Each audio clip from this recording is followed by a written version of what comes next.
Bueno, muchísimas gracias por la invitación.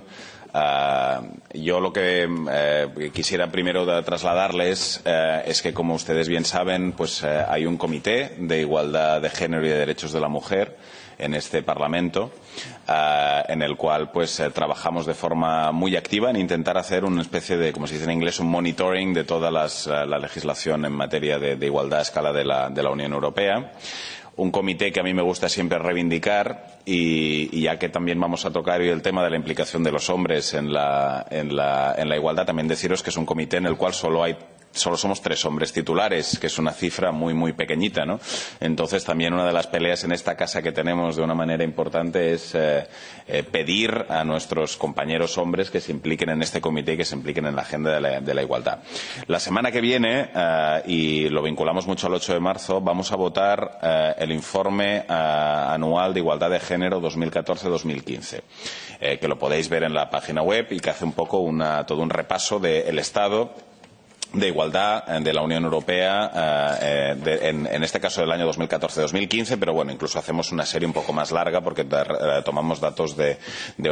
unos cuantos años. Tomamos datos, quiero decirlo también, que nos han sido muy útiles de un instituto que existe a escala de la Unión Europea, que también quiero invitaros a que sigáis sus trabajos muy interesantes, que es EIGE, el Instituto Europeo de Igualdad de Género,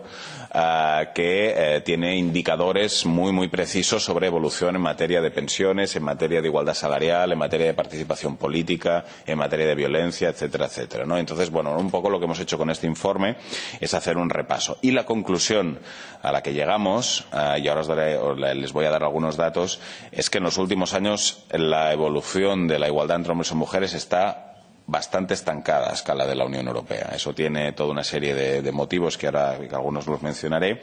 pero está estancada, ¿eh? Fíjense que en el año 2012 la brecha en materia salarial era del 16,6, estamos hoy en día en el 16,1, o sea, prácticamente no nos hemos movido. Si hablamos de la brecha de pensiones, hay un dato muy preocupante. La brecha es muy grande, como saben, la brecha es de un 40%, pero hay un dato muy preocupante, que es que en la mitad de los Estados miembros de la Unión Europea la brecha de pensiones ha aumentado. Y hay países donde la tasa de cobertura femenina de pensiones llega tan bajo como el 11%. Con lo cual, esos datos nos muestran un poco que en los últimos años no ha habido realmente avances reales en algunos de estos ámbitos, igual que, por ejemplo, la participación de las mujeres en los parlamentos de la Unión Europea, que en los últimos años pues ha aumentado aproximadamente un 6%, que es una cifra muy, muy pequeña, ¿no? Si nosotros siguiéramos a este ritmo de evolución en estos datos en materia de igualdad, estamos hablando de que podemos tardar entre 1 y 2 generaciones para asolir la igualdad en muchos de estos ámbitos, ¿no? Por lo tanto, lo primero que yo creo que hay que hacer es lanzar una señal de alarma. No estamos avanzando en los últimos años lo suficiente. Y probablemente podemos decir con toda franqueza que estamos en estos momentos bloqueados, ¿no?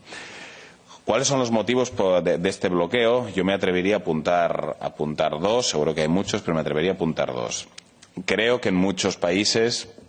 las políticas desarrolladas durante la crisis económica han hecho mucho daño a la igualdad, ¿eh? Y particularmente hay un fenómeno que a mí me gusta resaltar porque creo que en muchos países es central, que es el hecho que ha habido una retirada de la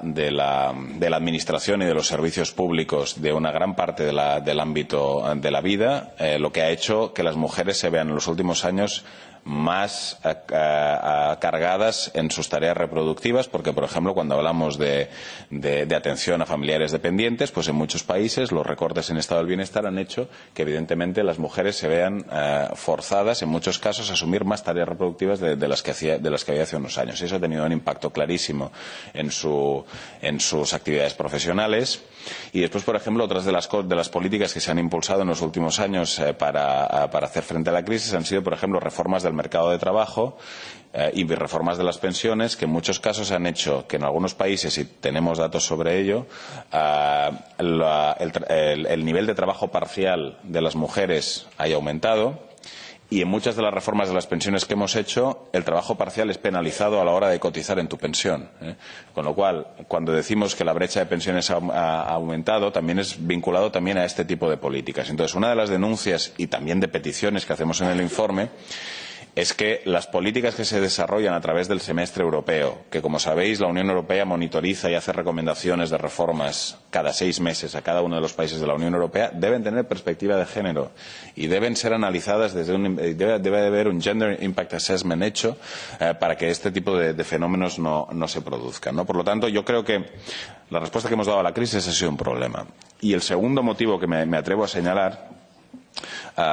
y si me paso el tiempo me dices, pero el segundo motivo que me atrevo a señalar es el parón legislativo que en estos momentos tenemos en muchos países y también en la Unión Europea en materia de medidas a favor de la igualdad. Y os voy a poner algunos ejemplos. En 2012 la Comisión presentó su directiva para establecer cuotas en los consejos de administración de las grandes empresas. Esa directiva está bloqueada en el Consejo desde el 2012 y está allí, parada. Teníamos una directiva que el Parlamento Europeo ya había votado en primera lectura, que era la directiva para establecer unos mínimos de permisos de maternidad y paternidad a escala de la Unión Europea, que es una cuestión fundamental, porque en muchos países de la Unión Europea, 1/3 de los países de la Unión Europea no tienen regulación en materia de permisos de paternidad, lo cual hace que en muchos países los hombres no se impliquen en sus tareas de paternidad. Pues esa directiva la Comisión la retiró por falta de acuerdo en el Consejo. Estamos pendientes de que la Comisión nos presente ahora una alternativa, pero eso de momento pues no ha avanzado, ¿no? Y también pues en otros ámbitos, pues bueno, es una reclamación permanente de esta casa que haya una directiva contra la violencia de género, que es un fenómeno que también nos preocupa y que también está en estos momentos parado. Tenemos un proceso que es muy positivo, que hemos apoyado mucho, que es que la Unión Europea va a ratificar el Convenio de Estambul contra la violencia de género, y eso está muy bien, pero siempre hemos pedido un instrumento legislativo propio, ¿no? Pero la cuestión ahora mismo, si deberíamos fijarnos en algún objetivo para este mandato, a mí, la verdad, sería muy, muy positivo, y con esto voy a terminar, que fuéramos capaces, aparte de que en el semestre europeo hubiera una monitorización desde el punto de vista de género de las reformas y las políticas que se hacen, que pudiéramos desbloquear la directiva de Women's on Board de cuotas en los consejos de administración. Sería una señal muy, muy positiva de que la Unión Europea vuelve a asumir esta agenda de una manera importante. Pensad que solo el 6,5% de las empresas cotizadas a escala de la Unión Europea están presididas por mujeres, y eso es una cifra bajísima, y por lo tanto nos parece que esta medida sería importante, ¿no? Por lo tanto, bueno, estos son toda una serie de medidas, de reflexiones que están incorporadas en este informe, del cual yo he sido ponente este año, que votaremos el martes de la semana que viene en el Parlamento Europeo, y que, bueno, os invito también a que os miréis para que veáis lo que hemos puesto, también que nos digáis todo lo que falta o todo lo que debemos corregir para próximas veces. Así que muchas gracias.